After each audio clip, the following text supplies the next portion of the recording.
होने वाले हैं।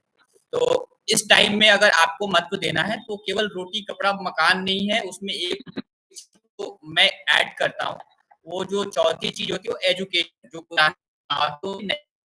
तो ये 4 चीज़ों के साथ जो है ये बहुत ही आवश्यक वाली चीज़ें हैं। दूसरी चीज़ जो आपको पिक्चर्स में भी दिख रही होंगी, वो आपकी इच्छाएँ हैं। वो सबको होता है कि हमारे घर में फ्रिज हो, टीवी हो, कूलर हो, हम कहीं अच्छे यात्राओं पे जाएँ या फिर कहीं न कहीं अच्छी इच्छाओं पे हम अ, मतलब जो हमारी इच्छाएँ हैं उसको पूरा करना चाहें। लेकिन ये हमें कब करना चाहिए और कैसे करना चाहिए इसके बारे में आगे हम लोग समझेंगे।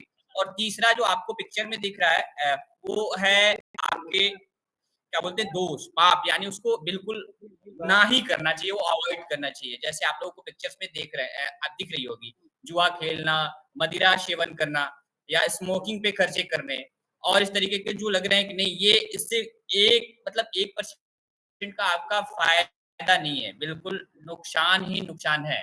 यानी कि अगर कोई सिगरेट पीता है, अगर वो इंसान कह दे कि मैं सिगरेट पीने से अपने परिवार में ये लाभ ले आ पाया या फिर मैं मदिरा सेवन करता हूँ, तो इससे मेरी ये बेनिफिट्स हुई, तो ऐसा कुछ होने वाला नहीं है। तो इसीलिए इन सब चीज़ों से बिल्कुल दूर रहना चाहिए। इसके बाद हम आते हैं अगली स्लाइड पे। इस पे आप लोगों को अभी मेरी स्लाइड दिख रही है ना सभी लोगों को? हाँ जी, दिख रही है स्लाइड।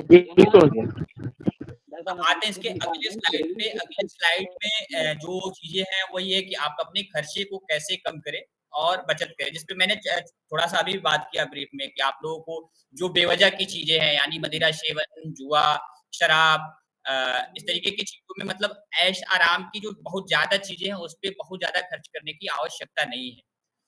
इसको बचत करने की आवश्यकता है। बचत करने से पहले एक बचत योजना बनाना होता है। तो इस पे मैं आप लोगों से फिर से एक बार पूछना चाहूँगा, ये योजना क्या होता है? योजना, योजना बनाना क्या होता है? जो अभी हम योजना बनाने की बात कर रहे हैं, ये क्या होता है और ये क्यों महत्वपूर्ण है? अगर आप अपने हिसाब से बताएँ तो मुझे और अच्छा लगेगा कि आपने कुछ बताया।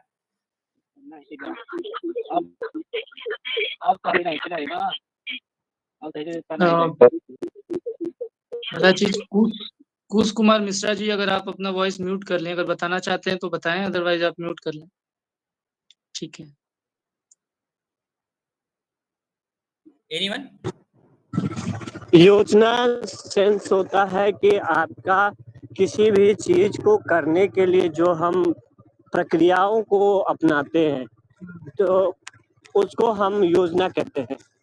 जो हम प्रक्रिया को अपनाने वाले हैं, जैसे मान लीजिए कि हमें कहीं जाना है, तो हम स्टेप वाइज़ स्टेप छोटे-छोटे चीज़ों को ध्यान में रखकर जो चीज़ों को हम अ, क्रमबद्ध तरीके से सजाते हैं, उसको योजना कहते हैं। जी। अ, अगर बात की जाए तो अगर बिना योजना के हम किसी भी चीज़ों पे बात करें, किसी भी टॉपिक्स पे हमें एक बेहतर बिज़नेस करना है, हमें एक अच्छी शिक्षा लेनी है या हमें अपनी बिटिया की शादी करनी है या फिर हमें किसी एक अच्छा घर बनाना है। लेकिन अगर हम सोच रहे हैं और उसके बारे में अगर हम योजना नहीं बना रहे हैं, बिल्कुल हम लोग वही फ़ेल हैं क्योंकि बिना योजना के की गई चीज़ें बिल्कुल आपको फेल्योर देने वाली है। उस समय या तो आप कर्ज़ में पड़ेंगे या तो फिर आप उस काम को करने में डेफ़िनिटली सही नहीं रह पाएँगे।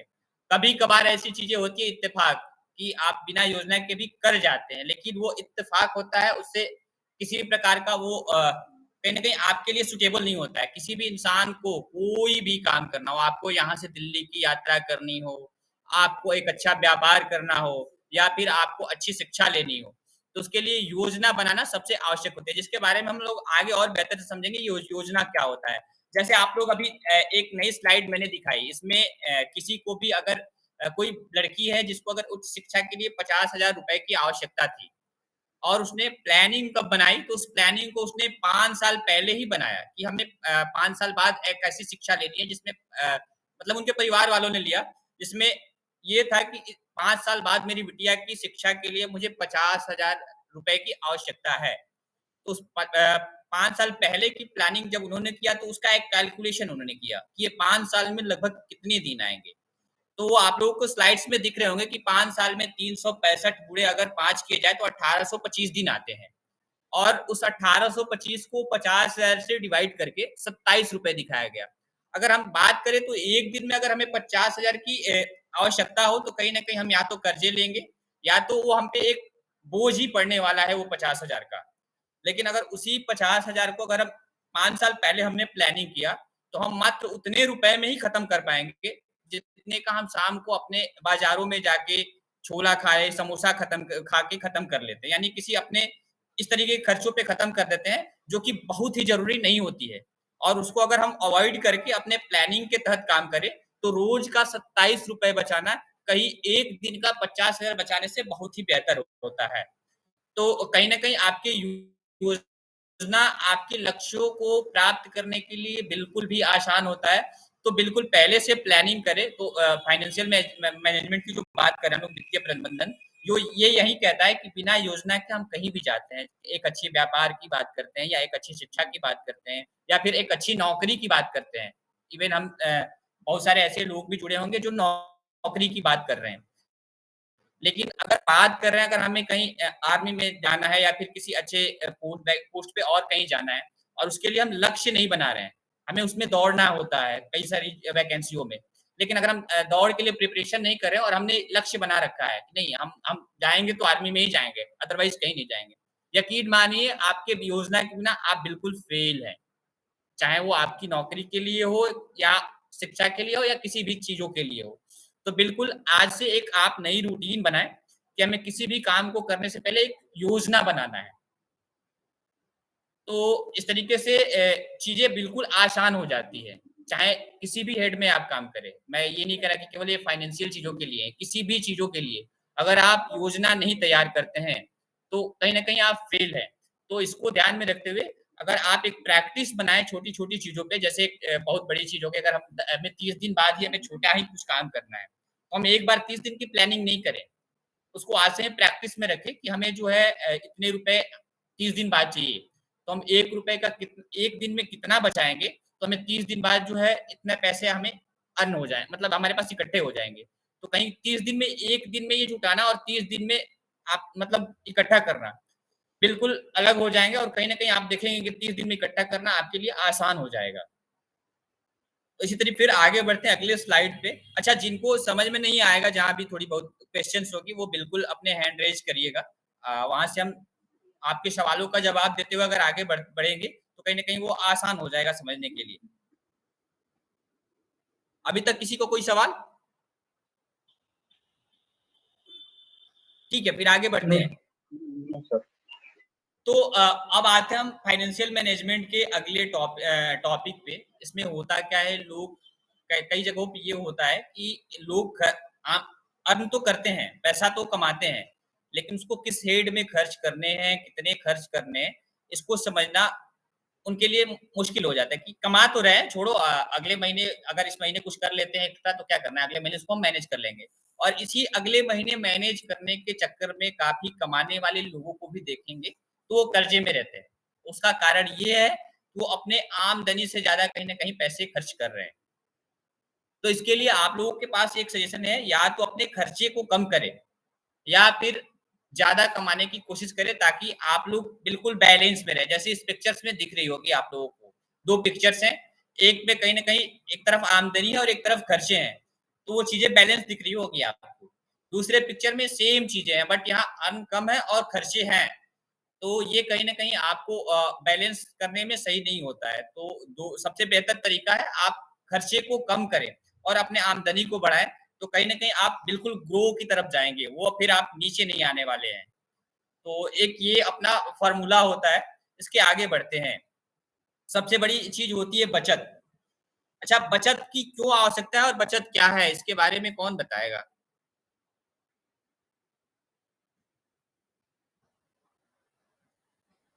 एनीवन? जी, क्वेश्चन को एक बार दोबारा करें।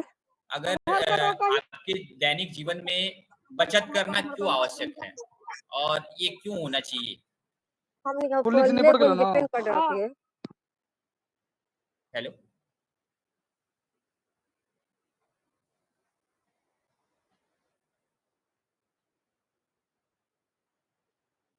हेलो, आवाज़ आ रही है मेरी आप लोगों को? जी अमित जी, आवाज़ आ रही है।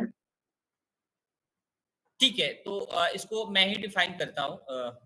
आई थिंक लगता है मुझे कोई बताना नहीं चाहते इसमें। तो सबसे सर मैं पहले बताऊँ? बचत। हेलो? जी सर, मैं बताऊँ? जी, बताएँ। जी सर, आप पूछ रहे हैं बचत क्यों करना चाहिए? हाँ, हाँ, हाँ, जी। जी सर, तो सर अगर हम लोग बचत नहीं करेंगे तो अगर हमारे भविष्य में कोई ज़रूरी खर्चे आ गए तो हम कैसे करेंगे हम लोग? कुछ ज़रूरी खर्चे हैं या कोई बीमार पड़ गया तो हमारे पास बचत नहीं है तो हम लोग कैसे कर पाएँगे? Sure, sure. वेरी गुड, आपने बहुत अच्छा बताया। और किसी के मन में कोई दूसरा इसके मतलब इसके बचत के प्रति और कुछ अगर कोई राय देना चाहे तो? अदरवाइज़ शुरू करते हैं। तो बहुत अच्छा बताया आपने, बचत क्यों आवश्यकता है और बचत कैसे होती है, इस पे थोड़ा-सा उससे एक स्टेप पहले आते हैं। अगर हमें बचत करना होता है तो सबसे पहले ज़रूरी होता है हमको कमाना, अर्न करना।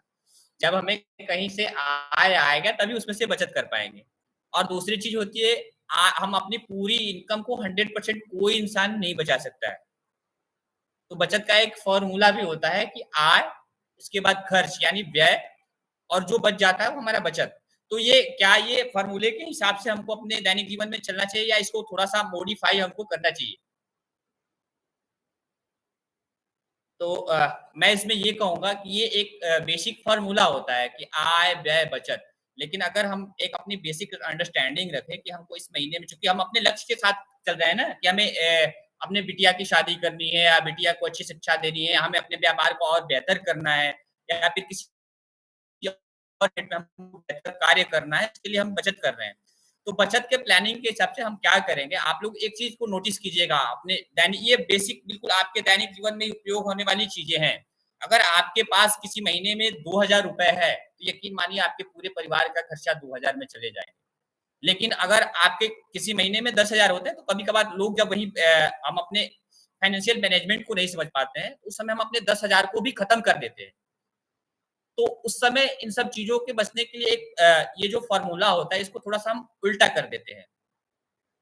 आय माइनस बचत बराबर व्यय, यानी कि आय में से अपने बचत को निकाल लीजिए। सबसे पहले कि हमको, चूँकि हमारे पास पहले से वो एक होता है ना, हमने लक्ष्य बनाया हुआ है, कि हमें अपनी बिटिया की शादी के लिए ये करनी है, करनी है। तो उसके हिसाब से आय में से बचत को निकाल के, और जो बचा उसी में से अगर आप अपने खर्च को निकालेंगे तो कहीं न कहीं ये बेहतर होता है आपको शेड्यूल करने के लिए। नीचे कुछ हमने एग्ज़ाम्पल दिए हुए हैं, जैसे ₹5000 आपकी इनकम है और उसमें से अगर 4000 हम खर्च कर देते हैं और 1000 का बचत होता है, तो क्या ये हमारे दैनिक जीवन के लिए सही है या ये गलत है? एनीवन? सही है सर। ठीक, इसी तरीके से दूसरा हमने दिया हुआ है, वो देखेंगे हम लोग कि ₹5000 आमदनी करते हैं और 5000 हम खर्च भी कर देते हैं। तो बचत नहीं है, चूँकि इसमें आप कहीं बहुत ज़्यादा लॉस में नहीं जा रहे हैं, लेकिन यहाँ भी आपको सोचने की आवश्यकता है। जैसे शिल्पी जी ने आई थिंक बताया कि अ, हम अपनी बिटिया की शादी के बारे में, अपनी चिकित्सा के लिए या और सारी चीज़ों पे अगर पहले से नहीं सोचेंगे, तो एकाएक हम पे कहीं न कहीं प्रेशर आएगा। तो इन सब चीज़ों को बचने के लिए हमें पहले से ही सोच कर हमें अपने सेविंग को बनाना ही होता है। तो यहाँ बहुत आप लॉस में नहीं है, लेकिन बिल्कुल फिर भी आपको सोचने की आवश्यकता है। और यही सोचें और फिर अपने बचत की तरफ बढ़े, ताकि आपके परिवार को चलाने में कहीं न कहीं आसानी हो। अगर कहीं आपकी किसी आपके घर में किसी की तबीयत खराब होती है या फिर आप कोई अच्छा कारोबार करना चाहते हैं, तो उस समय आपकी ये बचत ही काम आते हैं।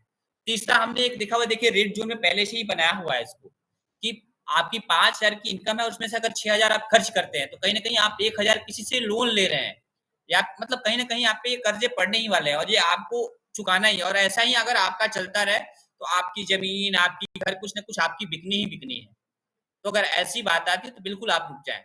और इन सब पैसों में से अगर 5000 से 6000 है, इसको कैसे बचाना है, ये बचाना बहुत मुश्किल नहीं होता है। इसके बारे में हम लोग आगे जानेंगे, किस तरीके से बिल्कुल आसानी से हम अपने पैसे को बचा सकते हैं। तो चलते हैं फिर इसके आगे अगले प्रेज़ेंटेशन पे। अभी देखिए, अपने आय को बढ़ाने का 2 तरीका होता है। सबसे पहले तो ज़्यादा कमाना, ज़्यादा कमाने के लिए ज़्यादा मेहनत करिएगा, कई सारी हेड्स में अगर आपने अपनी चीज़ों को इन्वेस्ट करेंगे, तो एक तरीका होता है। दूसरा हमने बताया पहले भी बताया था कि आपको अल्कोहलिक चीज़ों से बिल्कुल दूर रहना है। अगर आप मदिरा सेवन करते हैं, अगर आप सिगरेट पीते हैं, बाकी और ऐसी जो चीज़ बहुत ज़रूरी बिल्कुल ये आवश्यक वाली चीज़ें नहीं है, कहीं न कहीं अभिशाप है आपके लिए, ये पाप है आपके लिए। तो इन सब चीज़ों से बिल्कुल दूर रहें, तो एक आय बढ़ाने का ये भी तरीका है, क्योंकि आपने अर्न तो कर लिया, लेकिन अगर इन सब नाजायज़ चीज़ों पे खर्च नहीं करें, तो आपकी कहीं न कहीं इनकम ग्रो होगी, आपकी इनकम बढ़ रही है, ये घटने वाली नहीं है। तो बिल्कुल आप अल्कोहलिक ना हो। फिर नो जंक फूड तो बिल्कुल भी ना खाएँ। इससे 2 नुकसान, पहले तो आपने जंक फूड खा के कुछ पैसे दिए, वहाँ आपने नुकसान किए। दूसरी चीज़, ये जंक फूड का मतलब यहाँ पे ये दर्शाया गया है कि आप बाज़ारों में ऐसे ओपन चीज़ों को जो खुले में मक्खियाँ बैठ रही हैं या मतलब कहीं न कहीं आपके लिए हेल्थ के लिए वो सही नहीं है। तो इससे 2 नुकसान हैं आपके। पहले तो आप अपने पैसे को बर्बाद कर रहे हैं।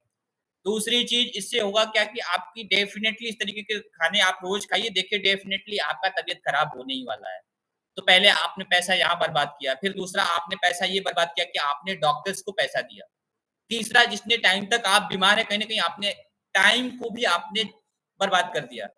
तो इस समय माना जाए तो सबसे जो इम्पोर्टेंट चीज़ है ना, अगर इस समय जो टाइम चल रहा है उसमें, आपकी टाइम से कीमती कोई भी चीज़ नहीं है। तो इसको बचा के रखें और जंक फूड की तरफ बिल्कुल ना जाएँ। बहुत ज़्यादा लग्ज़रियस लाइफ़ जीने का कोई मतलब नहीं बनता है। अगर आप ठीक-ठाक नॉर्मल आपके पास रोटी, कपड़ा, मकान है, अगर आप शिक्षा पे खर्च करते हैं तो वो बेहतर है। इससे ज़्यादा ज़रूरत की चीज़ों पे ही खर्च करें। यानी लगता है कि ऐसी कुछ इच्छाएँ हैं जिससे हम अपने काम को आसान कर पाएँगे। ये काम को अपने टाइम को बचा पाएँगे और इस टाइम को सेव करके कहीं और हम लगाएँगे तो इससे हमारा कहीं न कहीं जो आने वाले समय वो बेहतर होंगे। तो इस तरीके से एक मतलब अपनी ऐसी इच्छाओं को पूर्ति करें जिससे आपके टाइम मतलब कहीं न कहीं आपसे उससे भी बचत हो। और तीसरी जो एक और चीज़ जो हमने जो बताया एडिशनल इनकम जनरेशन, कहीं न कहीं से आपकी दूसरी आय भी आनी चाहिए। वो आय कैसे आएँगे इसके बारे में भी हम लोग आगे बात करेंगे कि वो दूसरी आय क्या होगी? क्योंकि हम एक ही जगह 8 घंटे 10 घंटे दे रहे हैं, तो हम कहाँ से फिर दूसरी आय पे बढ़ेंगे? तो इसके लिए हम आगे बात करते हैं। दूसरी वही चीज़ें यहाँ भी है अपने ज़रूरत वाली चीज़ों को करें और अभिशाप मतलब जो आपके पाप है उनको ना करें। फिर आते हैं अतिरिक्त पैसे को निवेश करें। जैसे जैसे लेश लग्ज़रियस की जो बात हो रही थी, तो यहाँ फिर हम लोग आते हैं। कुछ लोग काफ़ी शौकीन होते हैं कोई-कोई लोग। जैसे बहुत सारे लोगों को मैंने देखा है, तो वो करते क्या है कि दिन भर में उनको 5 कप चाय चाहिए। कोई एक व्यक्ति बता दे कि उनके 5 कप चाय से या 5 सिगरेट पीने से या फिर और इस तरीके से जो शौकिया चीज़ें होती हैं, जो आपके हेल्थ के लिए बिल्कुल भी सही नहीं है। तो वो शौकिया चीज़ों से कोई ऐसा एक इंसान बता दे, जो जिसने अपने आप को बेहतर कर पाए हैं वो लोग। ऐसे कोई लोग हैं हमारी अभी इस मीटिंग में जो इन शौकिया चीज़ों से खुद को बेहतर कर पाए हैं?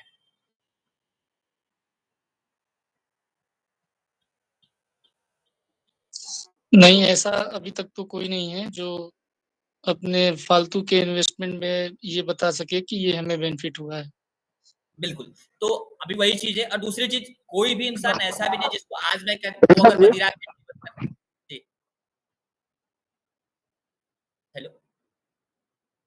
कोई इंसान ऐसा भी नहीं है जो ये कह सकता है कि मैं मदिरा का सेवन एकाएक छोड़ सकता हूँ या अगर मुझे सिगरेट पीने की आदत लग गई है तो मैं एक बार में छोड़ दूँगा या फिर मैं किसी कोई और इस तरीके से अगर मैं तम्बाकू खाता हूँ तो मैं एक बार में छोड़ दूँगा, ये नहीं हो सकता है। तो इसके लिए एक तरीके होते हैं जिसको इस पिक्चर के माध्यम से भी दर्शाया गया है और ये यकीन मानिए अगर इस आप प्रोसेस को ढंग से करते हैं अपने माइंड के जो माइंड को जो है ना, अगर ढंग से आप लेके चलते हैं, यकीन मानिए आप ये आपके जो ये जो खर्चे हैं बिल्कुल ज़ीरो हो जाएँगे। इसका तरीका ये होता है कि अगर कोई व्यक्ति है, अगर मैं हूँ, अगर मैं रोज़ 10 कप चाय पीता हूँ, तो मैं एक ही बार प्रण नहीं लूँगा कि मुझे चाय नहीं पीना है। ये हो ही नहीं सकता। उनका सर भारी हो जाएगा, उनकी कई सारी प्रॉब्लम्स आएँगी। तो एक बार में किसी भी नशे को नहीं छोड़ा जा सकता है। इसका एक अल्टरनेट ऑप्शन ये है कि अगर आप 10 कप चाय पी रहे हैं, तो शुरुआत में आप उस 10 कप को 8 कप करिए। 8 कप करेंगे, आपके 2 कप का पैसा भी बचने लगेगा और वो उतनी अगर दूरी बनाएँगे ना अपने चाय पीने की आदत को उतनी दूरी बनाएँगे तो उससे बहुत ज़्यादा अंतर नहीं पड़ेगा आपको। फिर उस 8 कप को धीरे-धीरे हम 6 कप की तरफ ले जाएँगे, फिर 4 कप की तरफ ले जाएँगे। तो एक टाइम ऐसा भी आएगा कि आपको बिल्कुल चाय की लत नहीं होगी। इवन मेरी भी बहुत मतलब मैं चाय का एग्ज़ाम्पल इसलिए दे रहा हूँ कि मेरी भी बहुत बुरी आदत थी ये चाय पीने वाली। और मैंने खुद पे पहले चेंज किया और मैं हूँ यकीन मानिए मेरे कमरे पे आज एक मतलब चाय पत्ती जो होती है चाय बनने के लिए वो नहीं है और मैं चाय बिल्कुल नहीं पीता। तो अगर मैं 5 कप भी चाय पीता था तो मैं रोज़ का ₹25 सेव करता हूँ आज। और वो ₹25 अगर मैं रोज़ का सेव करता हूँ और वो अपने बचत में डालता हूँ, तो कहीं न कहीं 5 साल बाद मैं बेहतर ₹50,000 तो कहीं लगा सकता हूँ ना। वही 50 ₹27 की बात होती है कि ₹27 रोज़ का आप सेव करें, जैसे आपकी बेहतर शिक्षा हो जाएगी या आप एक छोटा-मोटा बिज़नेस कर सकते हैं या किसी और चीज़ में कर सकते हैं। इस तरीके हुआ। दूसरा जो अभी हम लोग बात कर रहे थे अपने एडिशनल इनकम की। पहले तो हमने कमाया, फिर हमने एडिशनल इनकम के लिए क्या किया कि हमारे जो नाजायज़ खर्च थे उसको बचाया हमने। तो उससे हमारा पैसा बचना स्टार्ट हुआ। तो हमारा एक एडिशनल इनकम है, चूँकि हम उसको पहले नहीं कर रहे थे, आज हम उसको कर रहे हैं। तो ये कहीं न कहीं हमारा एक एडिशनल इनकम हुआ। दूसरा चीज़ कुछ लोग बहुत शौकिया होते हैं कि हमें पॉकेट में पैसा लेके घूमना है।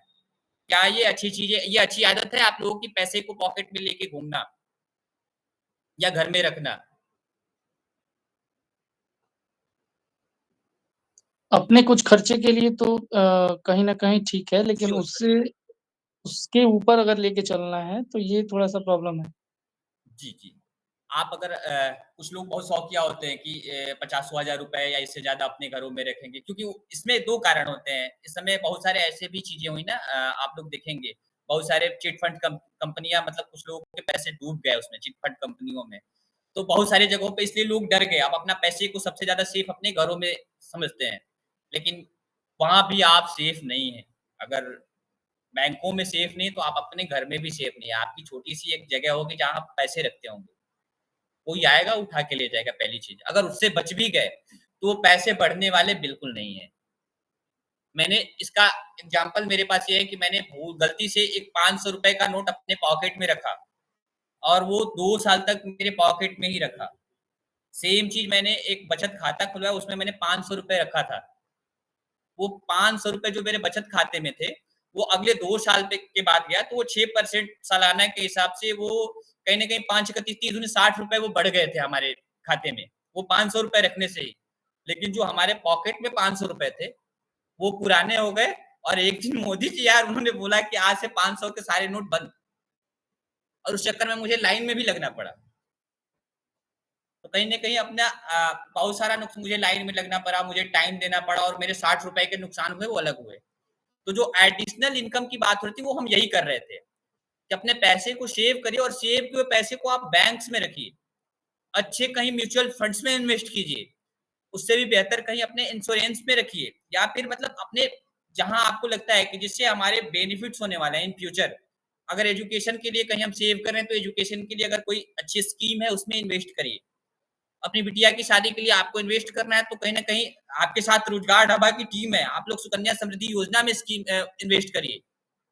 उससे ज़्यादा जो कहीं ब्याज आपको मिलने वाला नहीं है। बीच में अभी और भी बढ़ गई है, पहले 7.6% जिसका ब्याज था, आज सुकन्या समृद्धि योजना के में जिनका अकाउंट है, उनके अकाउंट में लगभग 8% का ब्याज हो गया है, सबसे मैक्सिमम ब्याज है। तो अब हमें करनी ही है, हमें बिटिया की शादी 100% करनी ही है। हमें अच्छी शिक्षा लेनी ही है। अमित जी जी, अमित जी एक क्वेश्चन था मेरा इसमें। जी, जी।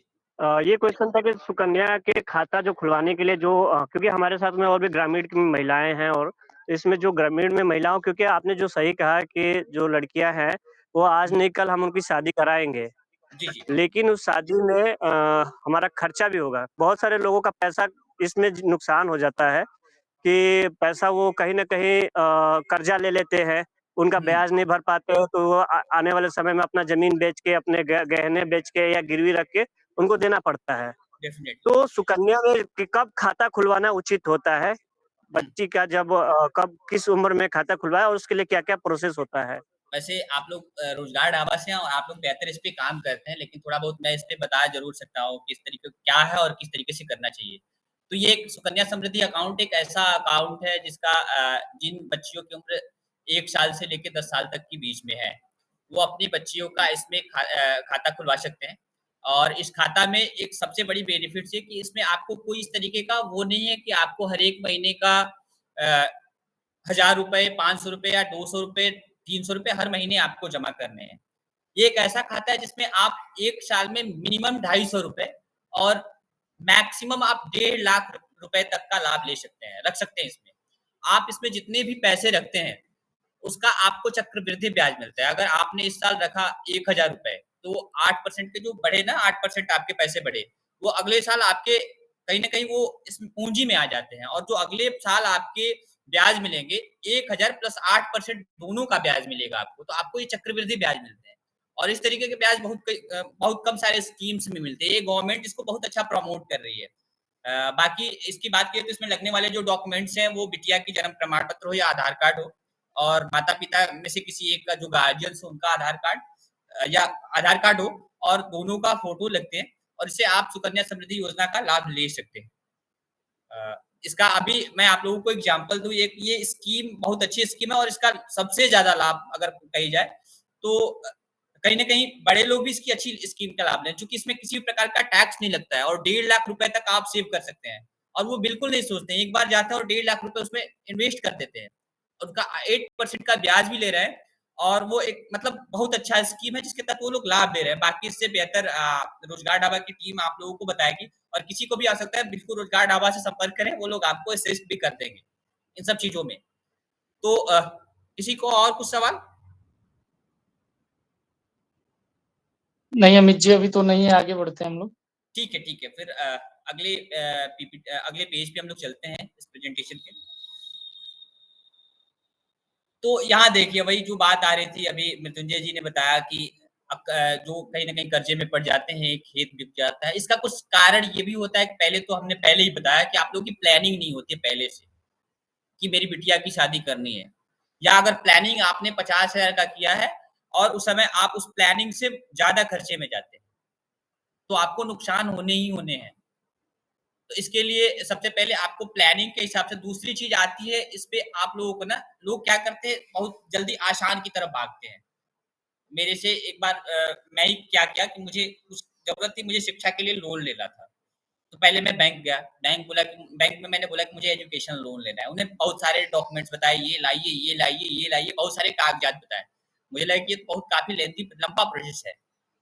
इसको करते-करते ही कहीं न कहीं हमारी एक अच्छी टाइम बीत जाएगी। फिर हमने क्या किया कि अपने गाँव के कुछ ऐसे लोग थे जो ब्याज पे पैसा देते थे, जिसको साहूकार बोले जाते हैं। उनके पास हम गए, उन्होंने बोला कि हम ठीक है, हम आपको पैसा दे देंगे, 5% पे दे देंगे। फिर हमने यहाँ तो समझ लिया, लेकिन हमने बैंक में नहीं समझा था कि वो पैसा कितने परसेंट पे देंगे। तो उन्होंने बताया कि मैं 8% पे लूँगा। मुझे लगा कि ये तो सस्ता दे रहे हैं ना हमारे गाँव वाले।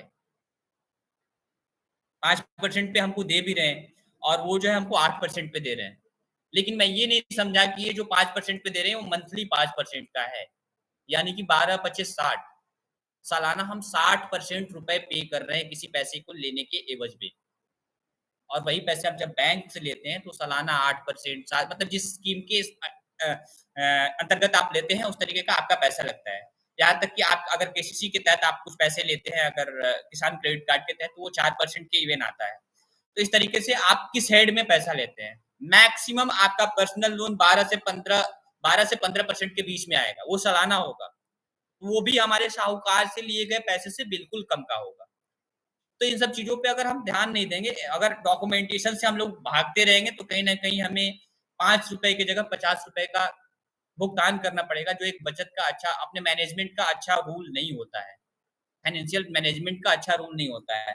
तो इससे बिल्कुल अवॉइड करें, और कहीं भी इस प्रकार से आप ब्याज ना लें, जिससे आप कम से कम, अगर 5% से कम, तो आई थिंक लगता है कि अभी कहीं भी अगर ग्रामीण क्षेत्र की बात की जाए, तो कोई नहीं देने वाला है लोन आपको। और 5% मतलब कि 60% आप दे रहे हैं 1 साल का। और इससे बड़ा कोई वो नहीं होता है, लोन नहीं होता है। तो इसको बिल्कुल अवॉइड करें। पहले तो आप प्रयास ही करें कि आपको लोन लेने की आवश्यकता ही ना पड़े। आप उसको प्लानिंग करें, अपने प्लानिंग के साथ चलें। अगर आपकी बिटिया की शादी करनी है, तो उसके पहले से आप सुकन्या समृद्धि में अकाउंट खुलवाएँ, उसको सेव करें। अगर कोई एजुकेशन लेना है, तो एजुकेशन के लिए जो स्कीमें आती हैं, उसके तहत आप इन्वेस्ट पहले से करें। अगर आपको बिज़नेस करना है, तो बिज़नेस के तहत आप पहले से ही थोड़ा-सा बचत करना शुरू करें। दूसरी चीज़, बिज़नेस अगर आप करना चाहते हैं, तो कई सारे सूक्ष्म उद्योगों के तहत आपके लोन आते हैं एमएसएमई में। वो भी अगर आप लोग उसको बेहतर तरीके से जानना चाहते हैं, एक बार विज़िट करें रोज़गार ढाबा के तहत टीम के पास, वो आपको बिल्कुल बताएँगे कि कौन-कौन से लोन के क्या-क्या तरीके हैं। और बैंक विज़िट करिए, बैंक आपको डॉक्यूमेंटेशन के बारे में बताएगा, और उसको लेने का प्रयास करिए, ताकि आप अपने चीज़ों को बिल्कुल आसानी से और कम खर्च में कर पाएँ। और सबसे बड़ी चीज़ मैनेजमेंट का ये होता है कि आप किस तरीके से कम खर्च कर पाएँ। अगर आप कम खर्च करना सीख गए तो आपकी आमदनी वैसे ही बढ़ी है। जहाँ आप ₹10 का इन्वेस्टमेंट करते थे, खर्च करते थे, वो आज ₹5 तो कहीं न कहीं आपका इनकम ग्रो हो रहा है। तो हम लोग इस पे जाएँगे कि हम किस तरीके से अपने इनकम को ग्रो करें। ये दूसरा तरीका होता है आपको एडिशनल इनकम के लिए पार्ट टाइम जॉब्स करने, लेकिन सबसे बड़ी चीज़ हम अपने इनकम को ही एडिशनल इनकम में ऐड कर सकते हैं। उसका तरीका यही है, अपने बचे हुए पैसे को बैंक में सेव करें, बचत के लिए पहले से ही प्लानिंग करें। दूसरी चीज़ इस तरीके के साहूकारों से लोन ना लें, उसके लिए हमको ज़्यादा पैसा देना पड़े। ठीक है, इसके आगे फिर बढ़ते हैं। अगर किसी को बीच में क्वेरी होगा अपना हैंड रेज़ करिएगा, उसको वहीं से हम लोग सॉल्व करते हुए आगे की तरफ निकलेंगे। ठीक है, इसके बाद फिर आगे आते हैं। पहले भी इस पे हमने बात किया था कि अपने नुकसानों को कम करें और ज़रूरतों के लिए खर्च करें। अगर ज़रूरत की बात की जाए तो पहले भी हुआ था कि ज़रूरत में 3 चीज़ें ही यहाँ भी है, बट वो मैक्सिमम उसको 4 करिए। रोटी, कपड़ा, मकान, शिक्षा। जो कि इसमें है, 4 चीज़ों को दिखाया भी गया है। देखिए आपका कपड़ा, मकान है, शिक्षा और रोटी है। मतलब सारी चीज़ों को इसमें दिखाया गया है, रोटी, कपड़ा, मकान और शिक्षा। इन सब चीज़ों को देखते हुए अगर आपके पास कुछ एक्स्ट्रा बचत है, लगता है कि नहीं आप छोटी-मोटी इच्छाओं को, जैसे आपके फ्रिज लेने, आपके कूलर लेने, सॉरी वॉशिंग मशीन लेने से कहीं न कहीं आपके टाइम को आप सेव कर रहे हैं ना। वॉशिंग मशीन है, आपने कपड़ा डाल दिया उसमें, आपका टाइम बचा, आप उसके बदले कुछ और काम कर रहे हैं, जो कि आपको स्किल के बढ़ाने के लिए हो, या फिर अगर कहीं आप ऐसे जगह लगा रहे हैं जिससे आपकी अर्निंग बढ़ रही हो, उस पैसे को बचा के वहाँ करिए। अगर आप बाइक ले रहे हैं तो इसलिए ना लीजिए कि हमको शौकिया बाइक से घूमना है। उसमें आपके पेट्रोल लगते हैं, आपके कहीं न कहीं वो इन्वेस्टमेंट है, और वो गलत इन्वेस्टमेंट है अगर केवल आप शौकिया घूमने के लिए बाइक रखते हैं। अगर कहीं उससे टाइम सेव कर रहे हैं, पहले पहुँच के कुछ अच्छा काम कर रहे हैं, देन आप बाइक रखिए, नहीं तो बाइक की कोई आवश्यकता नहीं है। वो कहीं न कहीं आपको बिगाड़ रही है, कहीं न कहीं हमारी आदतों को बिगाड़ रही है बाइक। कई सारे लोगों को हमने देखा है बाइक के चलते, वो एक छोटी 100 मीटर भी जाना है, उनको कोई काम नहीं होता है, लेकिन वो 100 मीटर भी जाएँगे तो बाइक से जाएँगे। जिससे अपने गाड़ी के कई सारे चीज़ों को, पार्ट्स को बर्बाद करेंगे, पेट्रोल्स का वो करेंगे, अपने टाइम को भी मतलब बेवज़ह इधर-उधर। तो ये हमारे बचत का रूल नहीं है। आप इस्तेमाल करिए, लेकिन इस हेड में करिए ताकि आपको कहीं न कहीं उससे फ़ायदे हों, जो इच्छाएँ वाली चीज़ें हैं। बाकी नुकसान पे तो बिल्कुल भी ना जाएँ, ये बिल्कुल जोखिम भरा है और इससे बचने की बिल्कुल आवश्यकता है। मैं शुरू से इस पे बात कर रहा हूँ। इन सब चीज़ों से दूर रहेंगे, कहीं न कहीं आप बिल्कुल, आप अगर इन सब चीज़ों से दूर हैं, इच्छाओं पे थोड़ी बहुत, तो आप यकीन मानिए आपको फाइनेंशियल मैनेजमेंट पहले से आता है, आपको इस सेशन की कोई आवश्यकता नहीं है। अगर आप मदिरा सेवन, जुआ, तम्बाकू से अगर दूर है, या फिर इच्छाओं को अपनी ज़रूरतों के हिसाब से देख के पूरा करते हैं, तब तो कहीं न कहीं आपको बहुत अच्छा फाइनेंशियल मैनेजमेंट आता है, और आप इस ट्रेनिंग में वाक़ई जुड़ने से पहले आप बेहतर, एक तरीके का बेहतर फाइनेंशियल मैनेजमेंट करना जानते हैं। तो इस सब चीज़ों को ध्यान दें, फिर आगे आते हैं अगले पेज पे। जैसे यही पहले हमने बताया था आप लोगों को, इसका एक हमने ब्रीफ रिपोर्ट रखा हुआ है, कि अगर किसी आप साहूकार से पैसे लेते हैं, तो उससे आपको क्या नुकसान है, और बैंक से लेते हैं तो उससे क्या नुकसान है। तो देखिए इसमें आपको पिक्चर्स के माध्यम से सारी चीज़ें बिल्कुल आसान से समझ में आ रही है। लोग यहाँ क्यों जाते हैं? जहाँ साहूकारों की बात आती है, यहाँ लोग इसलिए भी जाते हैं, क्योंकि इनको बहुत ज़्यादा टाइम नहीं लगता। आप अभी जाइए, तुरंत आपको साहूकार पैसे दे देंगे, क्योंकि वो काम करना जानते हैं और आपसे पैसा वो रिकवर कर लेंगे। इसमें होता क्या है कि आपको कुछ नहीं, आप जाइए, तुम तुरंत पैसे मिल गए।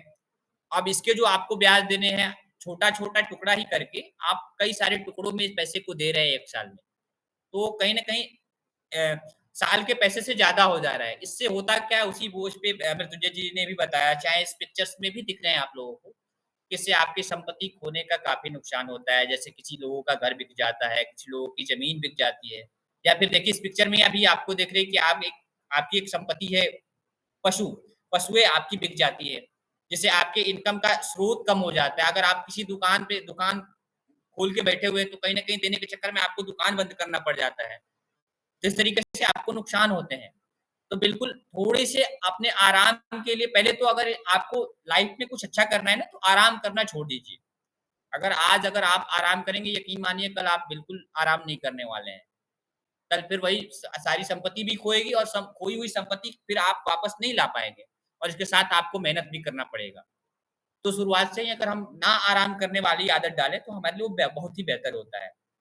दूसरी चीज़ आती है शेम आते हैं बैंक्स वाले में भी आप लोग देख रहे हैं थोड़ा-सा मेहनत होता है डॉक्यूमेंटेशन में। जितना आप खर्च करें उससे आधे से भी कम पैसे में आपके ब्याज खत्म हो जाते हैं और इसके बाद आपकी संपत्ति की ग्रो होती है। कहने का मतलब पहले तो आप इससे अवॉइड करें कि आपका अगर आपके पास कोई सही लक्ष्य नहीं है तो आप पैसा बिल्कुल भी लोन लेने का वही ना करें कि हमको लोन लेना है। लेकिन बहुत ज़्यादा आवश्यक है तो आप प्रयास करें कि आप जिस तरीके की स्कीमें हैं उसके अकॉर्डिंग आप लोन लेके कम से कम पैसा खर्च करें। इसके बाद आते हैं इसके अगले पेज पे, जिस पे हमने पहले भी बात किया था कि आप उस हेड पे पहले से भी सोच सकते हैं। जैसे भविष्य अगर आप बेहतर मैनेजमेंट करना चाहते हैं तो उसके लिए इन फ्यूचर के लिए बचत करना बहुत ही आवश्यकता होती है। यानी कि सबको पता है कि हमने अभी पहले भी बात किया था कि अगर आपके पास इस समय शिक्षा नहीं है, तो आप समझिए कि समाज के अनुकूल नहीं है। ये नहीं कि आपको एक अच्छी नौकरी करने के लिए शिक्षा की आवश्यकता है। आपको समाज के साथ-साथ अगर जीना है ना, समाज के साथ-साथ चलना है, तो आपको अच्छी शिक्षा लेनी पड़ेगी। तो अभी हमने जो किया हमारे से पहले वाली पीढ़ियाँ जो किए, उन सब चीज़ों को ना ध्यान देते हुए, अभी से हम बिल्कुल एक अपना बचत बनाएँगे जो कि एजुकेशन के लिए होगा, हमारे बच्चों के लिए, हमारे भाइयों के लिए मतलब जो भी हैं हमारे साथ अभी। हमारे आने वाली पीढ़ियों के लिए हम एक बचत शुरू से ही बनाएँगे एजुकेशन के लिए, जो सबसे महत्वपूर्ण है। और सबसे बड़ी जो इन्वेस्टमेंट है ना आपकी ये शिक्षा, अगर इससे बड़ी इन्वेस्टमेंट कुछ नहीं होता और इससे बेहतर इन्वेस्टमेंट कुछ नहीं होती है। यकीन मानिए अगर आप एजुकेशन पे आज ₹1 लगा रहे हैं, आपको ₹10 का रिटर्न ये देगी। ₹10 से ज़्यादा का देगी, कम का नहीं देगी। आप जो रिटर्न की बात करते हैं, बैंक में एफडी करते हैं, तो पूछते हैं कि ये कितने परसेंट का आप ब्याज दे रहे हैं? तो सबसे ज़्यादा ब्याज आप अगर एक निकालेंगे नज़रिया ना, तो सबसे ज़्यादा ब्याज आपका यहीं से है, शिक्षा से। तो शिक्षा पे आप करें बचत। फिर आप लोगों को जे सबको पता है कि हमें शादियाँ करनी है, उसके लिए पहले से ही प्लानिंग करें, बिटिया हो, बेटे हैं, सबकी शादियों पे खर्चे हैं। उसके लिए पहले से बचत करें और बचत करके फिर उसको कहीं न कहीं जब आपके काम आए उस समय इसको इन्वेस्ट करें। फिर इस तरीके से अगर आपके पास कुछ है तो उसको कहीं न कहीं संपत्ति के रूप में इन्वेस्ट करिए। ये भी बहुत अच्छा रूल है आपका संपत्ति में। अगर आज से 10 साल पहले किसी ने कोई ज़मीन लिया हो या फिर और अगर सोने की बात की जाए, इन सब चीज़ों में किसी ने इन्वेस्ट किया है, तो आप पता करिएगा जो 10 साल पहले का था उससे कई गुना का रिटर्न आज वो दे के जाएगी, बैंक से पहले। इसके बाद अगर कहीं नहीं कर पाते हैं, तो बिल्कुल बैंक में रखिए, आपके घरों में पैसा रखना आपके लिए कहीं न कहीं नुकसान वाली ही चीज़ें हैं। इसके बाद बात करते हैं कुछ लोग लोन लेने से डरते हैं। अच्छा लोन बढ़िया चीज़ है कि खराब चीज़ इसके बारे में कौन बताएगा कि लोन अच्छा है या बुरा? लोन कहीं न कहीं ज़रूरतों को पूरा करने के लिए जो हमें ज़रूरत है नीड है हमें लोन की, तो वो कहीं न कहीं हमारे लिए अच्छा है। अनावश्यक अगर अपने फ़िज़ूल खर्च के लिए अगर हम लोन लेते हैं, जो हमें ज़रूरत ही नहीं है और हम लोन ले चुके हैं और कहीं न कहीं से हम उसको पूर्णतः टाइम से नहीं पे कर पा रहे हैं, तो ये हमारे लिए नुकसान भी हो सकता है। जी। तो इस पे बात की जाए तो यही चीज़ है, अगर हमें किसी उद्देश्य के साथ जैसे ऋषभ जी ने बताया, किसी उद्देश्य के साथ अगर हम लोन ले रहे हैं, तो हमारे लिए कहीं भी नुकसान की चीज़ें नहीं है। अगर बड़े-बड़े पूँजीपतियों की बात की जाए, तो अपने चीज़ों को बेहतर करने के लिए सबके पास कहीं न कहीं कुछ कर्ज़े हैं। लेकिन उस कर्ज़े के साथ-साथ उस पैसे से वो पैसा बना रहे हैं। और वो कहीं न कहीं बैंक को अगर ₹1 दे रहे हैं, ₹5 दे रहे हैं, तो उस पैसे से वो ₹50 का अर्न कर रहे हैं। तो अगर इस तरीके से आपके पास कुछ उद्देश्य है, कुछ लक्ष्य है, तो उसके हिसाब से आप बैंक से मतलब अगर आप छोटा व्यापार करना चाहते हैं, तो उसके तहत एमएसएमई के तहत बहुत सारे स्कीम आते हैं, उसके तहत आप पैसा लें। और कुछ बड़ा करना चाहते हो, तो उस हिसाब से आप जाएँ बैंक पता करें कि आपके लिए कौन से सूटेबल जो स्कीम है, जिसके तहत आप लोन ले सकते हैं और उसके तहत आप पैसा लें। ऋणदाताओं से बिल्कुल बचें और फिर उस पैसे से आप बिल्कुल पैसे से ही पैसा बनाया जा सकता है। इसको मैंने पहले भी कई सारे एग्ज़ाम्पल्स दिखाए, जिनके पास पैसे हैं, अगर वो अपने पैसे को अगर बैंक में भी रखते हैं ओपन अकाउंट में, तो भी इवेन आपके 4% 5% ऐसे कुछ करके ब्याज देते हैं। जैसे आपके पैसे से ही पैसे बन रहे हैं ना, तो जब हम पैसे बैंक पे रख के पैसा बना सकते हैं, तो उस पैसे से कुछ काम करके भी पैसा बना सकते हैं। तो इस तरीके से देख के अगर आपके पास लगता है कि आपके पास कुछ अच्छा लक्ष्य है, अच्छा उद्देश्य है, तो उसके साथ आप काम करें, बिल्कुल आप काम कर पाएँगे। और बेहतर कर पाएँगे। इसके बाद आते हैं बचत के माध्यम, जिसके बारे में आप लोगों को पहले भी मैंने बताया कि अगर आपके पास कुछ लगता है, उसके बारे में पहले बेहतर जानें। बहुत सारी चिट फंड्स कंपनियों में भी अपना इन्वेस्ट ना करें, जिससे आपके पैसों का नुकसान हो जाए। बहुत सारे लोग ऐसे भी करते हैं, कई सारे चिट फंड्स कंपनियों में पैसे डाल देते हैं और वो ऐसे चिट फंड्स कंपनियाँ होती हैं, कुछ समय के लिए आती हैं और ज़्यादा ब्याज देने के लालच में आपके पैसे को नुकसान कर देती हैं। तो एक आप अच्छी रजिस्टर्ड बीमा कंपनियों में अपने पैसे को सुरक्षित कर सकते हैं। कुछ आर्थिक संस्थानें हैं जहाँ आप अपने पैसे को सेव कर सकते हैं और कई सारे बैंक की नीतियाँ हैं जिसके तहत अपने पैसे को आप रख सकते हैं, जिससे आपका बहुत ही बेहतर सेविंग हो सकता है। तो इस तरीके से अपने बचत को सुरक्षित रखें और उस बचत से आपका पैसा ग्रो होने वाला है। कहीं न कहीं आपके इन्वेस्टमेंट से कुछ रिटर्न आ रहे हैं। अगर बहुत ज़्यादा अगर कई सारे एडिशनल काम में नहीं कर सकते, तो हम ये तो कर ही सकते हैं ना कि हमारी बचत है उसको हम कहीं न कहीं इन्वेस्ट करें। अच्छे जगह पे इन्वेस्ट करें जहाँ से अच्छे पैसे कमाएँ। अगर हमें बिटिया की शादी करनी है तो हम बैंक में ही पैसे क्यों रखें? हम क्यों ना सुकन्या समृद्धि में रखें? पहले भी बात किया था वो, क्योंकि वो ज़्यादा ब्याज दे रहा है ना, तो हम वहाँ पैसा रखते हैं, ताकि हमारा जो काम हो बेहतर हो। तो इस तरीके से हम अपना करेंगे तो कहीं न कहीं हम बेहतर कर पाएँगे। तो मेरे हिसाब से अ, आज की जो बेसिक चीज़ें आप लोगों को बतानी थी, अगर आपको लगता है कि इससे बेहतर कुछ हो तो हम इसके ऊपर एक दूसरा सेशन भी रख सकते हैं। लेकिन मेरे हिसाब से जो चीज़ें थी आप लोगों को बेसिक चीज़ें बतानी, वो यही थी। अगर आपके कोई सवाल हो